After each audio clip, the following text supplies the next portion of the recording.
The Kia K5 replaced the Optima as the South Korean automaker's mid-size four-door family sedan. Competitors include the Honda Accord, Toyota Camry, Hyundai Sonata, and Subaru Legacy. The K5 wears an edgy shape with a hawk-like nose and a coupe-like roofline trimmed in bright metal. The cockpit goes from tame to jazzy to luxurious in top models, all with a more horizontal design. The K5 comes with either a 180 or 290 horsepower Turbo 4. Front-wheel drive comes standard with all-wheel drive on the options list. An 8-speed automatic or dual-clutch transmission shifts gears.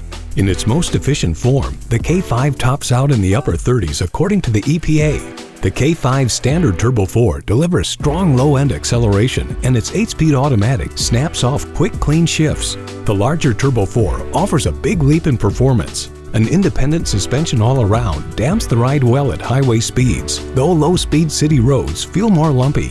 The steering has lots of heft, and the K5's brakes feel strong and secure. The front seats have good firm bolsters, but with optional seat cooling, the seat bottom can feel flat. Rear seat headroom is slim for tall passengers. The K5 scored well in crash tests and comes standard with automatic emergency braking. Priced from the mid-20,000s, the K5 has an 8-inch touchscreen infotainment system with Apple CarPlay and Android Auto capability. Options include heated and cooled front seats, synthetic leather upholstery, and Bose premium audio.